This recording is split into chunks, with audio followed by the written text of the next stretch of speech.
As We Heal is a space for open conversation, personal stories, and diverse perspectives. The experiences shared in this episode are unique to each individual and may not reflect the experiences of others.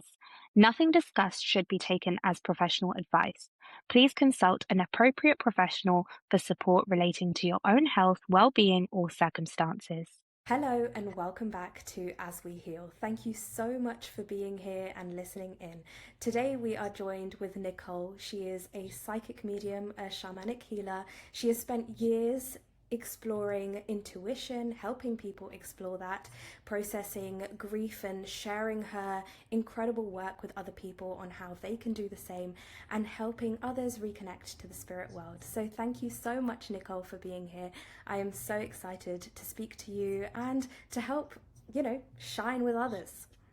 Yes, thank you so much for having me. I'm very excited for this chat today. Yeah, me too. Now, before we dive into the questions, I love asking guests, before the psychic abilities began, I don't know when it began, it might have been with you all along, and before life had its way and we got older, who was Nicole?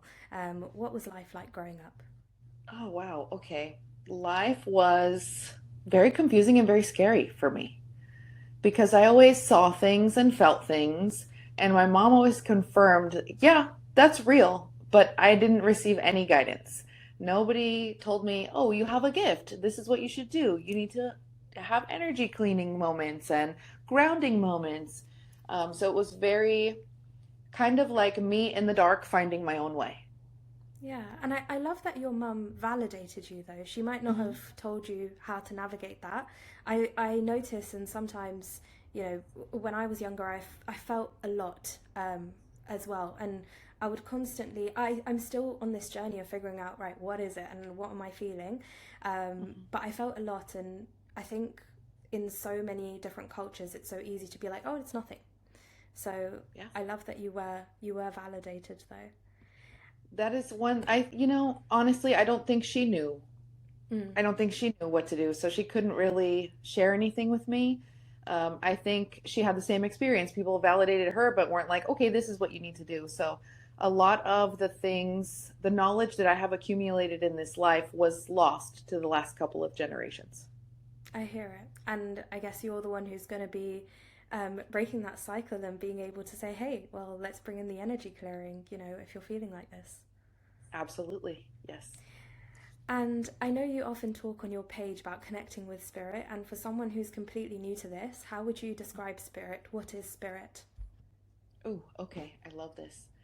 Most people throughout their lives have felt it before. And most people don't have anybody explaining it in this way. It's a feeling of immense love that washes over you, and you cry and cry and cry hysterically. And people usually are like, I don't know what's wrong with me. I just feel all these feelings. And they're crying and crying. And it's usually in a moment when they are in flow, Mm-hmm. and somebody that they love from the other side is almost like just touches them on the shoulder, and they get, it's like a wash of energy that comes over you.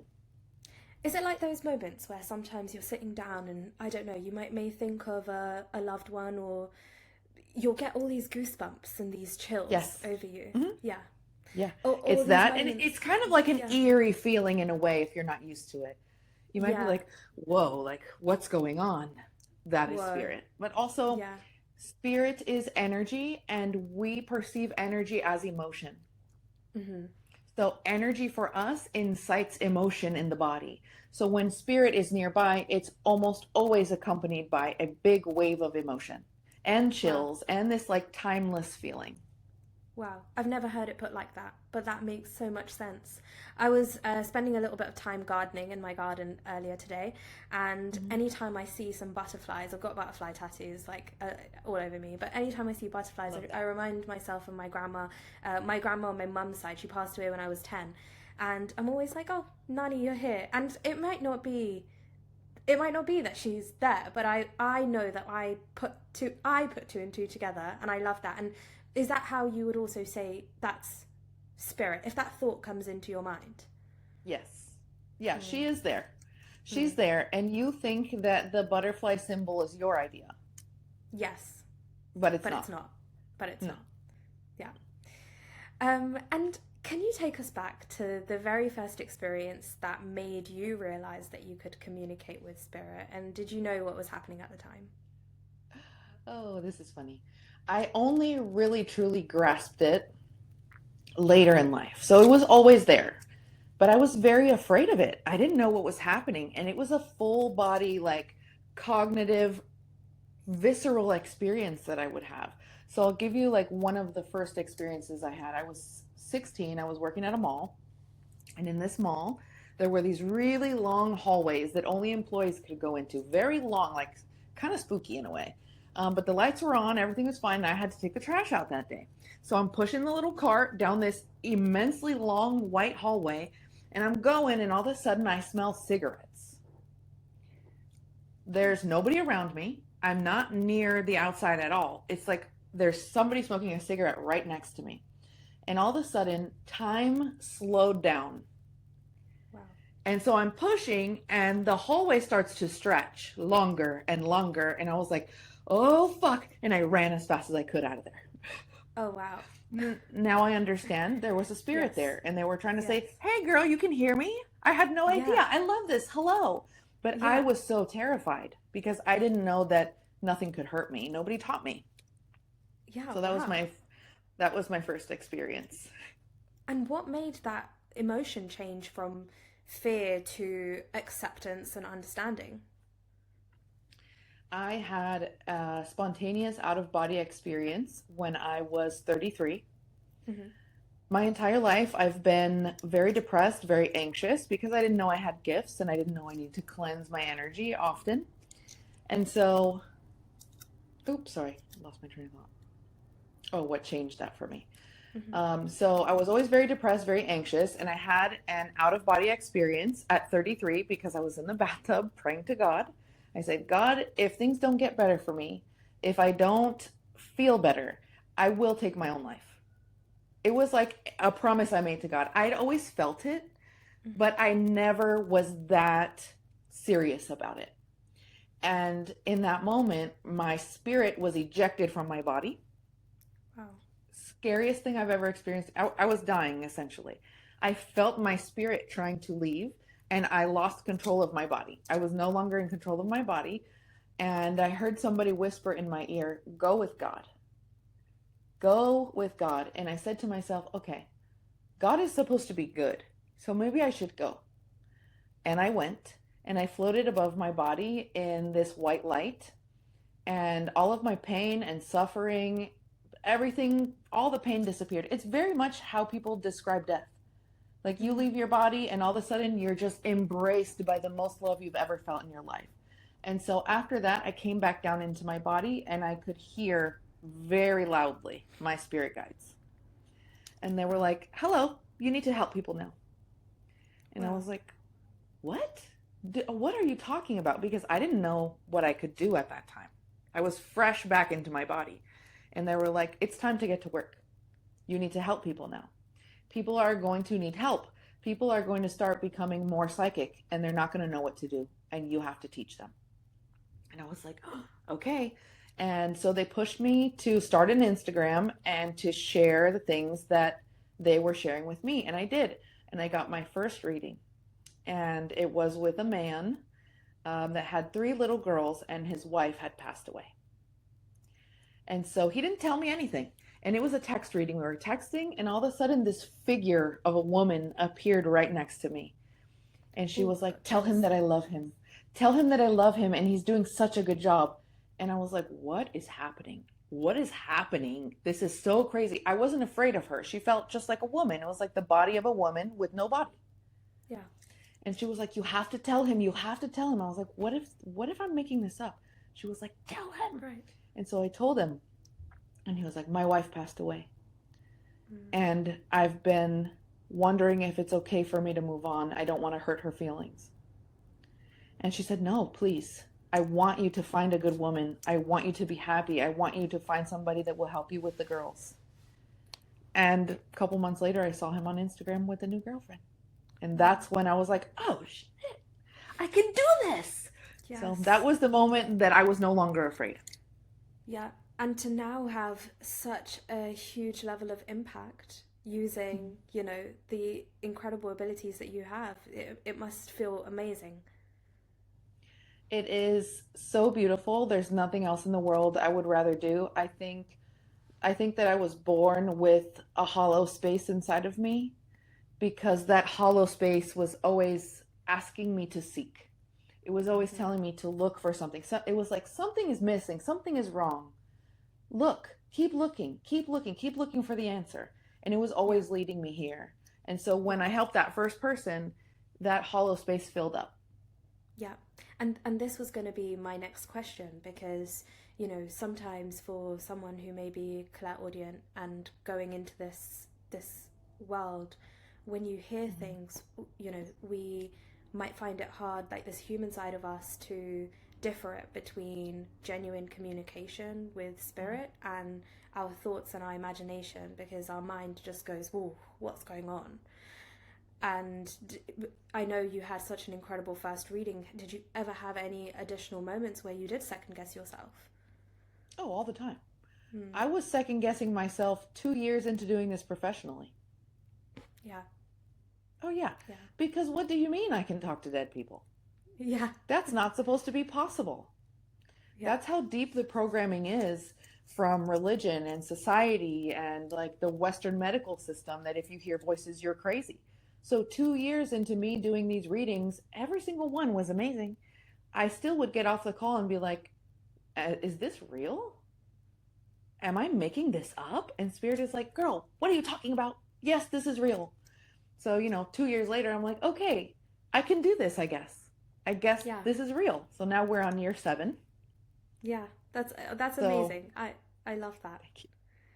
Thank you. I I had hypnotherapy. I started hypnotherapy in 2021, Mhm. and it's really helped me. And it's really helped me open up to the possibilities of our mind and our soul and our subconscious. And there was so much unlearning that I personally had to do from my own conditioning, from when I was born and where I was raised and how all of that went.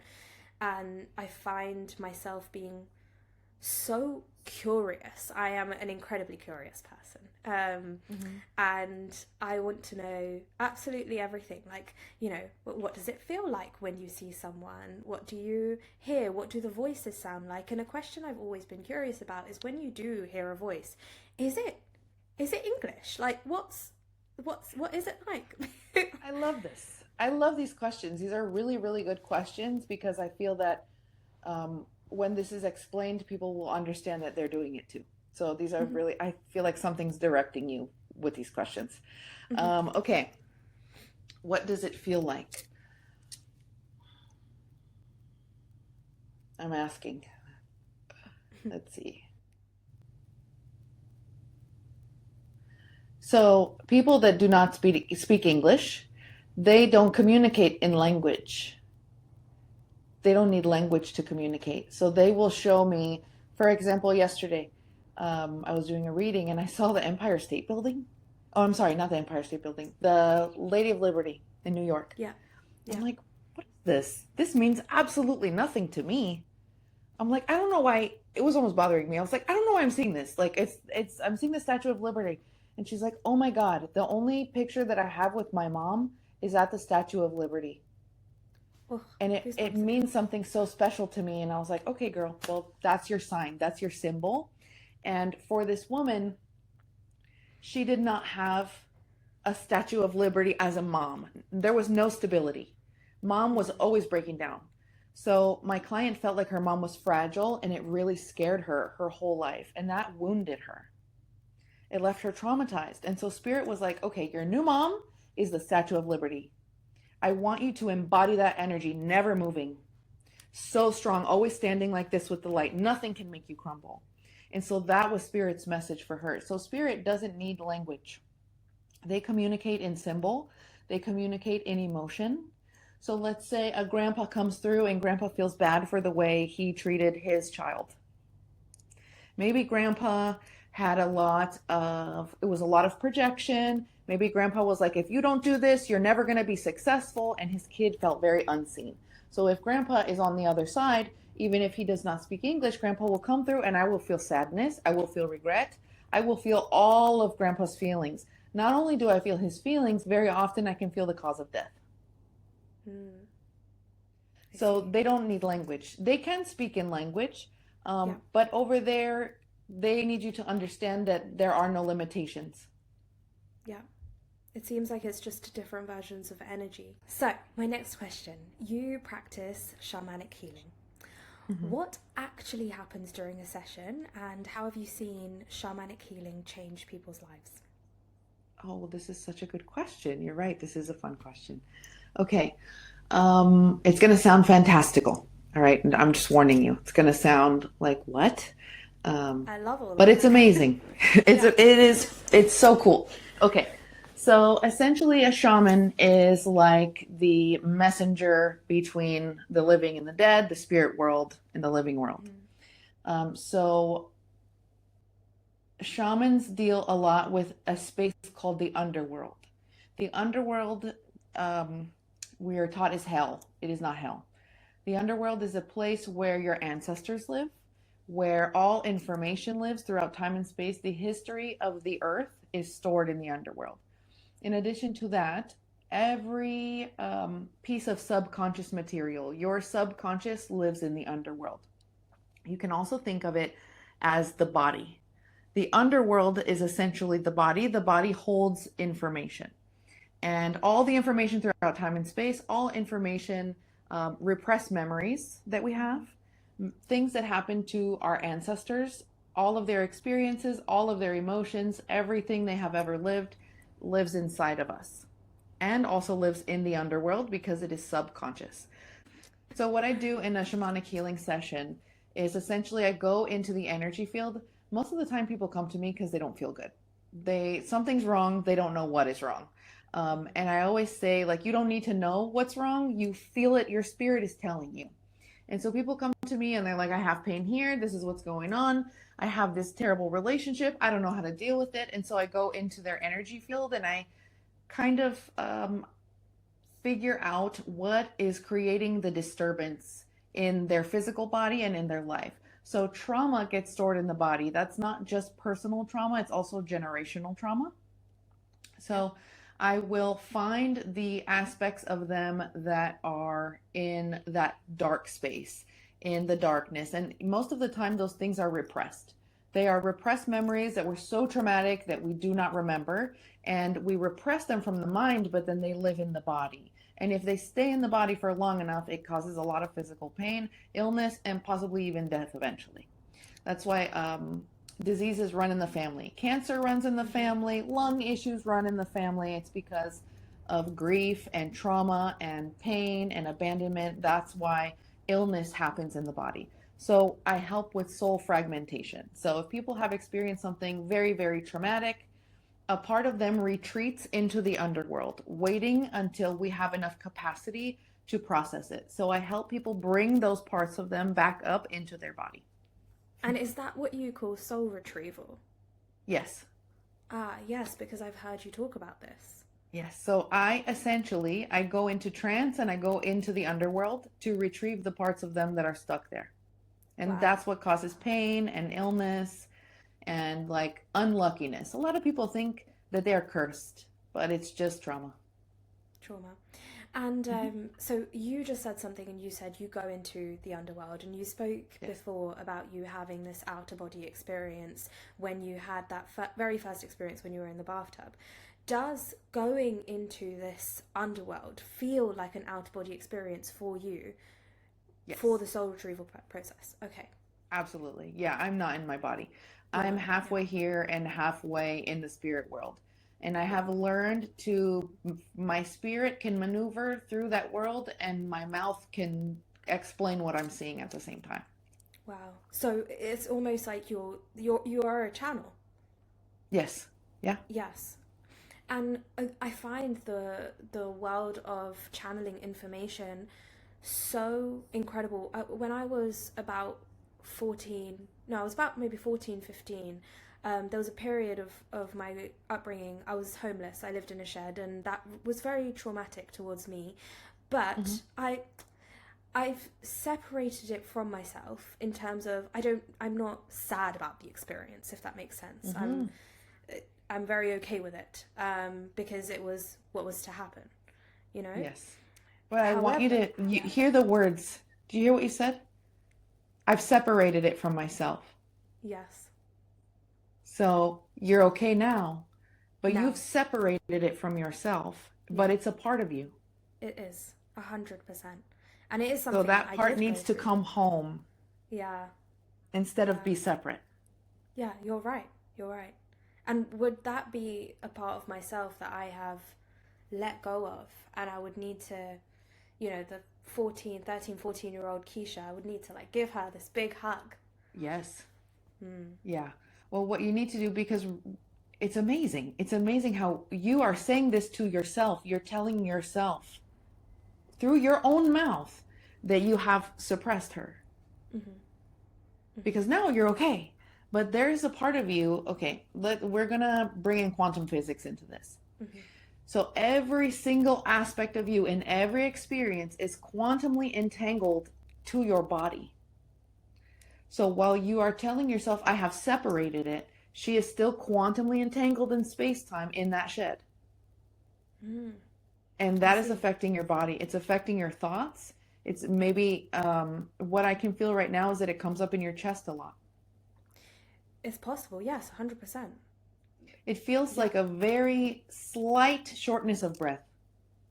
yeah, yeah. Like I need to breathe. I feel like I need to like pay attention to my breathing so that I can actually completely breathe. Hmm.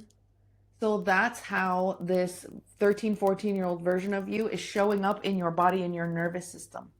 So that sensation in your body is her saying, I'm not okay. You think you're okay, but we're not okay. We're in here and I'm still a little scared. Yeah, It I shows hear up it. in the chest. It affects the nervous system because the body doesn't understand what is presently happening and what has happened in the past. It does not, Yeah, it cannot differentiate between I was homeless at 14 and now I'm not homeless because this version of you was pushed down into the body. yeah. So you need to bring her up. You need to cry with her. You need to hug her. You need to tell her, hey, look around. Look at where we live. Look at our Gosh, life. We, yeah, we made it out. yeah, We made it out. We're okay now. We're okay. And yeah. she's going to come up in your body and she's going to say, I hated that. Oh, I hated that so much. I don't ever want to do that again. And all you have to do is reassure her that's never going to happen again. Look at all the support we have. Look at this person that loves us. Look, we have a baby. Look at our home. Mm. And then she will come back into your body and it's like she's going to shake off all the yucky stuff and she'll be a peaceful presence in your body. Like that version of you will be, I don't know why this word is coming, I don't use it, but victorious. Hmm. Like she needs to know that what she went through wasn't for nothing. Yes, I understand that, and I need to Yeah. do You that. and you have to You, tell her. yeah, yeah. Well, Yes. you're saying all of this, and I feel like I'm like welling up Yeah, because I'm because she's in feeling it. there. Yeah. She's in there. And also imagine how sad it must feel to be pushed away from your own self. Mm. It She's was a already very been through hard so time. much. Yeah, Yeah. it was. She's It was, already been and through so much and she needs you. She needs you to embrace her instead of separating. yeah, you're so right. And to be fair, anytime I describe this experience, and I think I only recently started sharing it even with my friends, but Hmm. anytime I describe this experience, I'm always like, oh, but I'm I'm not associating Yeah. myself with it anymore. But you're Hmm. so right, because if I take a second and I actually, if we think about everything that has happened and is going to happen, is all happening all at once, then yeah, she is still there. And I did spend a Yeah. lot of that time alone. She needs what is most important for her is comfort Mhm. because nobody comforted her. Mhm. So she needs you to comfort her. Yeah. Like imagine it's the way that you have to approach these aspects is like as if they are someone else in a way.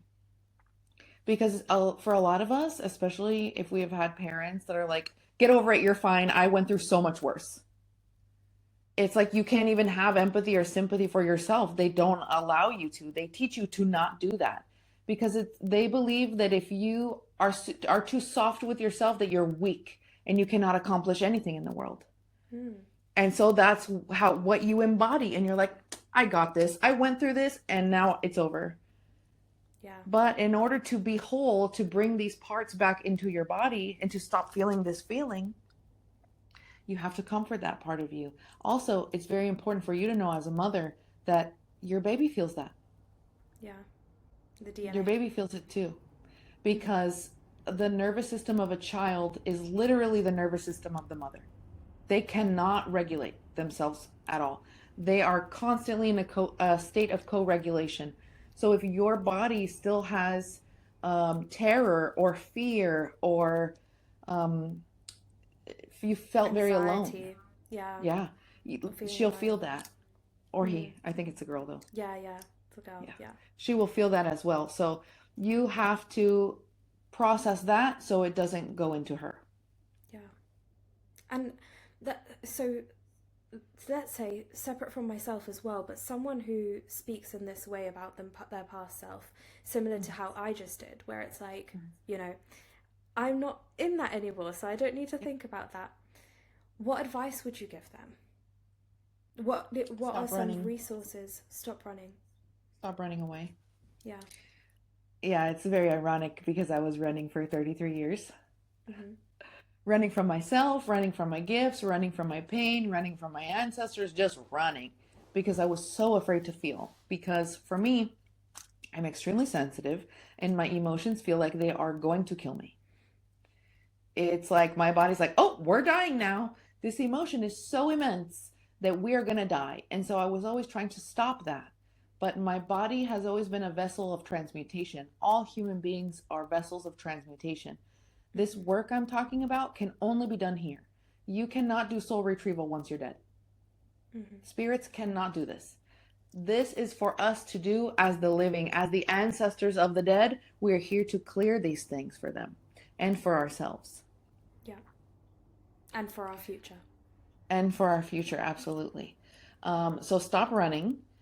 Your emotions are not going to kill you. Most of your emotions don't even belong to you, and they're just asking for a witness. They're just asking to be felt. Emotions are energy in motion, and if you do not let them move, they will kill you. They will make you sick because they get trapped in the body, and then eventually, over time, if it's not released, it festers and turns into illness. Yeah. I speak a lot on my other page, which is the page in my career that I've grown, helping women with their PMOS. I started supporting other women in 2019, and I was diagnosed with it when I was 11 years old.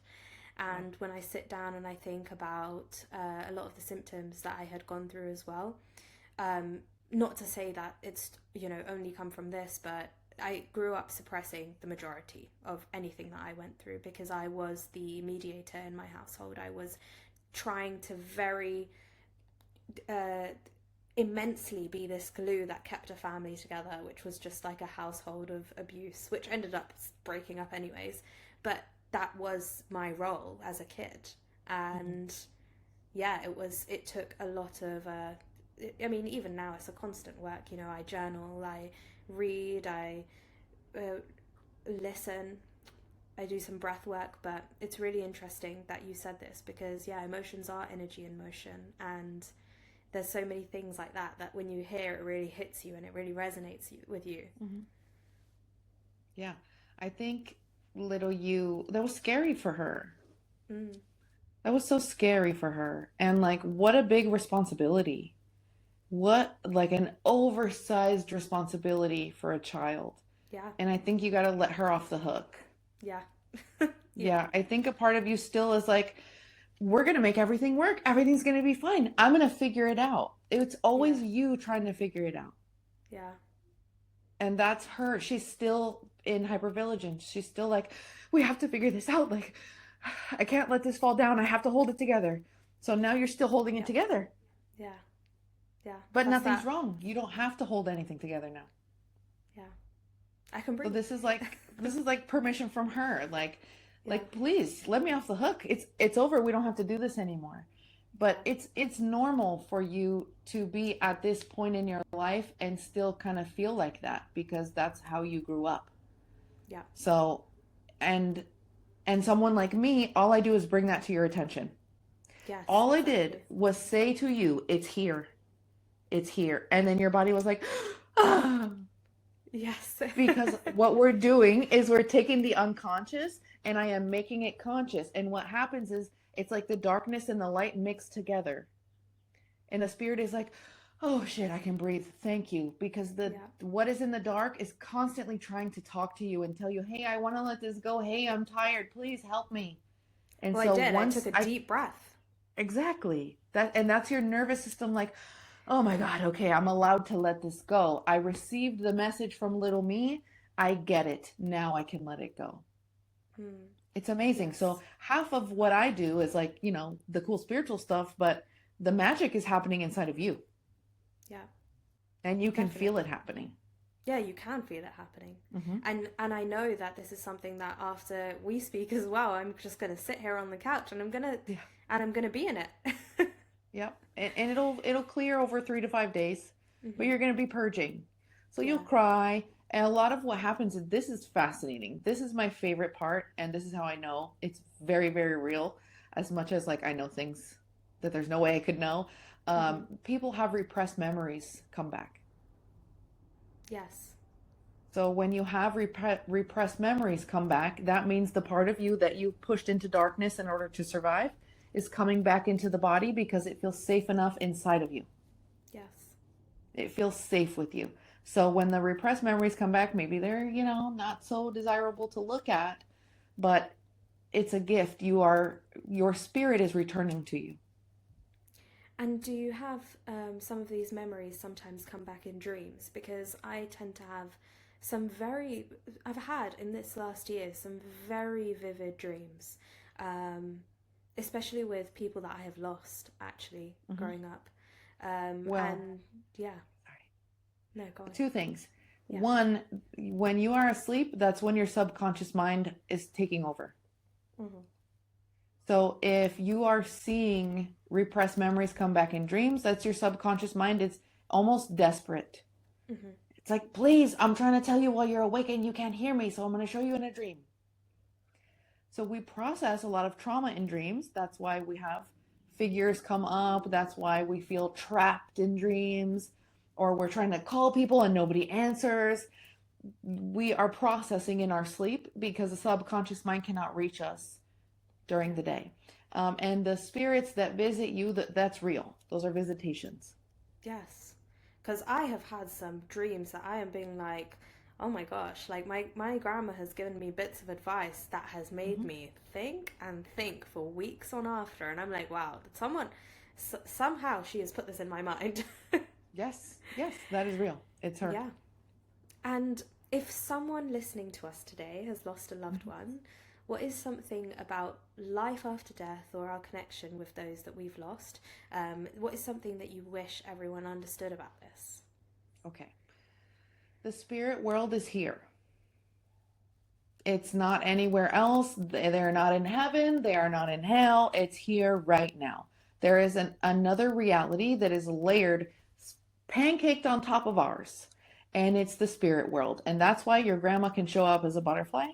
Hmm. That's why I can feel a spirit right next to me. When I go to the mall, I see ghosts walking around with people. It's right here, right now. It is not far away. It is just you access it through shifting your perception. I see. So you have to shift your perception in order to perceive the alternate reality that is here right now. The physical world is born from the energetic world. So essentially, the energetic world of spirit came first before this one. Yeah. This one is born from that one. So the best way I feel for people to connect with spirit, it's funny because it happens when you're not thinking about it. A lot of times, people say, well, meditate. No, because you're thinking when you're meditating. You're trying to meditate. Spirit is not about trying, it's about flow. So a lot of times, messages will come through for me or for anybody while you're driving, while you're Hmm. showering, while Hmm. you're doing the dishes, while you're cleaning the house, especially if you're not listening to anything. Yeah. So if you want to talk to your loved ones, take a nice 30 to 40-minute drive with no sound Hmm. and say, hey guys, come and talk to me. And then zone out and drive Okay, I'm gonna because try this. you go into flow. Yeah. And flow is when spirit is like, hello, here I am. Yeah. So it's here. Because, It's here. It's not far away at all. yeah, I'm definitely going to try this because most of my drives are loud music, Mm-hmm. windows down. But Yep. I find I love to cook. Cooking is just something that I just get into such a flow with. You Yes. know, seasoning things, cooking, marinating things, and I um, I always feel as though my best, even if it's like a content idea, comes into my mind when I am in a flow state of doing anything that I enjoy. If I'm in the garden gardening, I'm not Mm-hmm. normally listening to anything, and I'll be like, oh, this, oh, that, and yeah, it's when I feel as though I do my best work. It's when you're present. Hmm. It's when you're present with yourself, when you're using your body.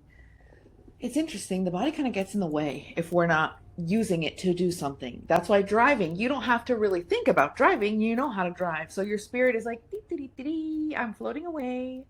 So actually, I want to address the cooking thing because that's when your grandma's with you Mm, the most because you are doing what she used to do. yeah. You are literally, she's inside of you, she's a piece of you. And then Hmm. here you are doing the same motions, the same actions.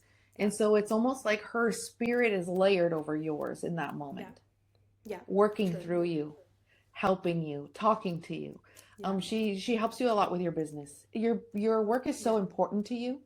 Yeah. Oh, I love my work. Yeah, it's I so love my important to you. work. It's such a big deal for you. And she's like, she will, she's so funny. She's like, I don't care what you want to do. I'm going to help you be successful in it. If it's not this, whatever it is, your success is so important to her.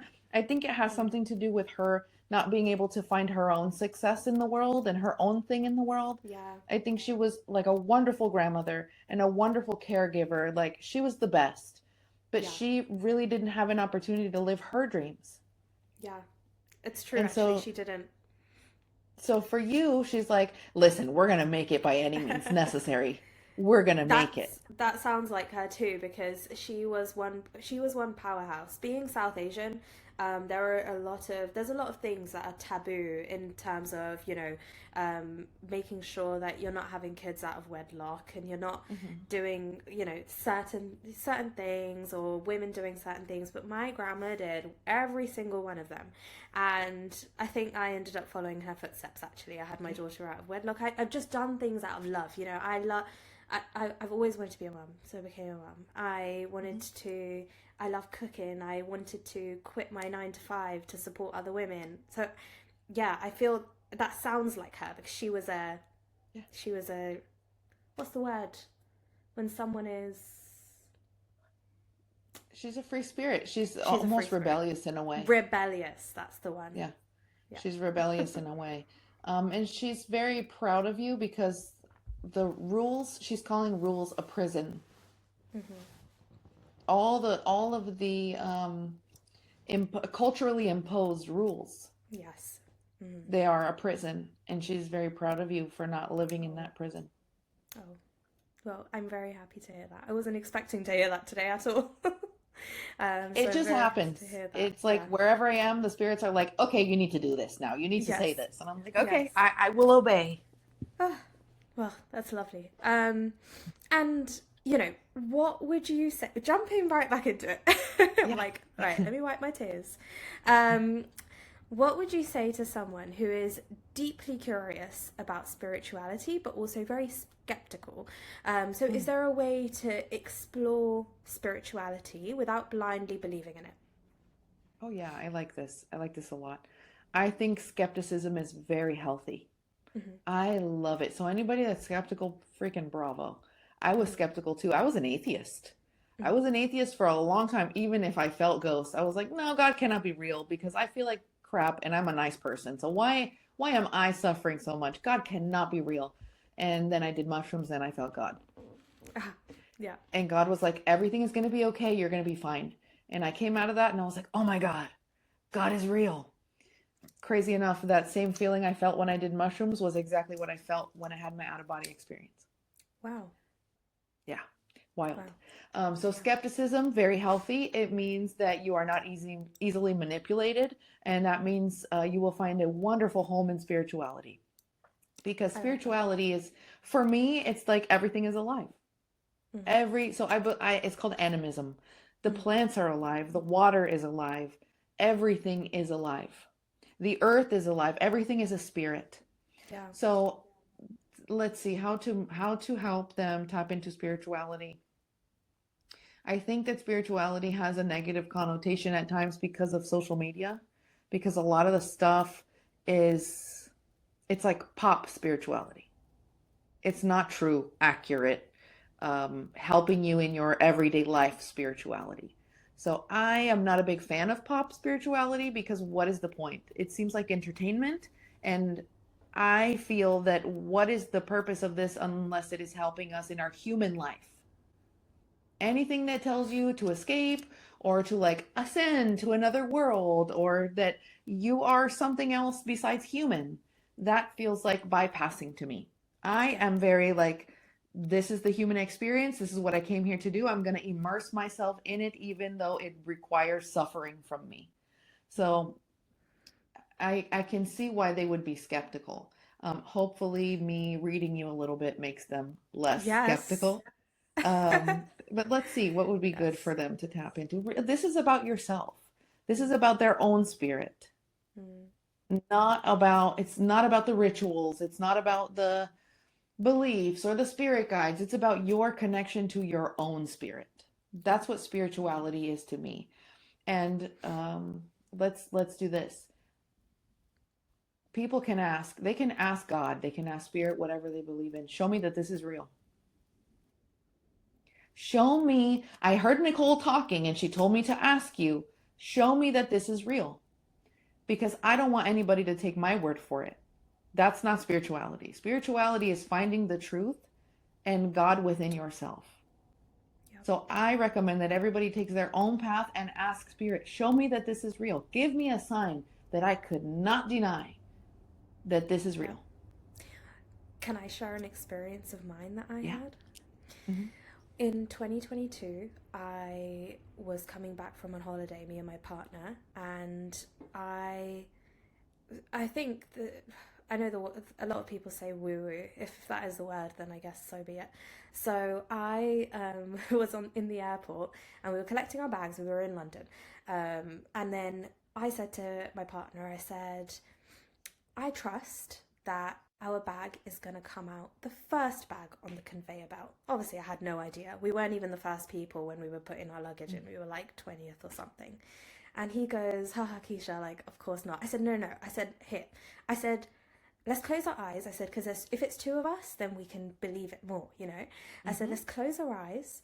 I said, and just visualize it coming out and feel the feelings of you being like, oh my God, Keisha, how did you do that? Like, how did that happen? So we did that. Our bag was the first one that came out. Of And course. in that moment, he was like to me, Keisha, what did you do? How did you do? I was like, no, no, no. I said, I believed, and I just said, am I angels? Like, come on, let's have some fun. Can you show me? Mm-hmm. So yeah, it just and it appeared, and I think that was his big belief moment where he was like, okay, Magic is real. yeah, Well, remember, we said that all physical matter is born from energetic matter. hmm So hmm what you did was you implanted energy into the field. hmm And you were like, I want my bag. yeah, Give me my bag.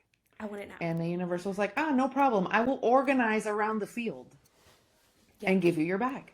yeah, yeah, So that's what manifesting is. You don't manifest with your brain, you manifest with emotion. Because emotion is energy, which is what physical matter is born from. yeah, So when you visualize and feel, you are like putting an order into the unified field and saying, this is what I would like, please. Thank you. yeah. And then And it there's no organizes limit. around your desires. Yes, and there's absolutely no limit. No, no limit at all. None Yes, at all. I love that. Nicole, Thank you Yeah. so much. I have a few closing questions that I love to Yeah. ask everyone. I have loved this conversation. I am so, so grateful. So, my closing questions. After everything that you've experienced, what is the true purpose of being human? Oh my gosh. I don't want to give you my answer. I'm going to let them answer. To experience the full range of every possible thing that you can experience here. The spirit world does not view negative things the we think are negative things. They do not view things in a negative light. What we think is bad or good is very human. Over there, they view this it's like a different reality that they feel very fondly towards. Spirits really miss being alive. They miss eating fruit. They miss dancing. They miss gardening. They miss cooking. They miss hugging and kissing. They miss it. They love it. And so we keep coming back here to have these visceral human experiences so that we can be, well, they're saying like, this is how you are a part of everything. The human experience is a part of everything. It's a part of the spirit world, and our love, our joy, our suffering, our elation, it echoes throughout space and time. Wow. And so we are here to experience. We are not here to bypass or try to get over things. We are here to be in it. And I know a lot of us are like, yuck, it doesn't feel good, like it hurts so bad. Yes, but when you get to the other side, you're not going to look at that pain with like, why did I have to go through that? That wasn't fair. You're going to say, wow, that expanded my soul. Yeah. Well, thank So you. I want to say I think we're thank you here to for that. expand and grow. Yeah. And thank you to your spirit guides for that. That's beautiful. And if you could leave every person with one truth that you've learned from spirit, universe, or the guides, what would it be? There's nothing wrong with you. Mm-hmm. A lot of us, we're conditioned. We're conditioned by society. We're conditioned by our parents' fear. We are so conditioned to believe, I'm not doing this right. Something is wrong with me. I'm doing something wrong. I'm always anxious. I always feel this way. We're always pointing the finger at ourselves. It's not your fault, and there's nothing wrong with you. Your body is reacting normally for what you have gone through and what your parents have gone through and what their parents have gone through. We notice that our bodies are anxious or we're afraid for no reason, and we're like, God, what's wrong with me? Mm-hmm. Inside of your body are the echoes of everything everyone before you has ever experienced. And we have to process those things if we want our body to be a place that feels safe, so that it's a pleasant vessel to live your life in. So there's Yes. nothing wrong with you. Let yourself off the hook. Mm-hmm. Stop making everything your responsibility. It isn't. Your responsibility is yourself and your own spirit. Yeah, I hear you. And imagine your younger self before this whole journey began. If opposite you right now was sitting younger Nicole, what would you say to her? The same thing. Mm, I would tell her love there's that. nothing wrong with her There's nothing because wrong she with was taught that she was too loud, that she's just too much all the time. And that too muchness is exactly what I needed to embrace in order to do my work here. So we come into this world exactly how we're supposed to be. Exactly. And so the journey of healing is the journey back to your child self because there was her. Yeah, nothing wrong with you to begin with. yeah, that's beautiful. Thank you. Well, thank you so much, Nicole, for being here. I appreciate your time so much, and this has been beautiful. It's been eye-opening for me as well, and I'm sure it's going to help so many people. So thank you. Thank you so much for having me.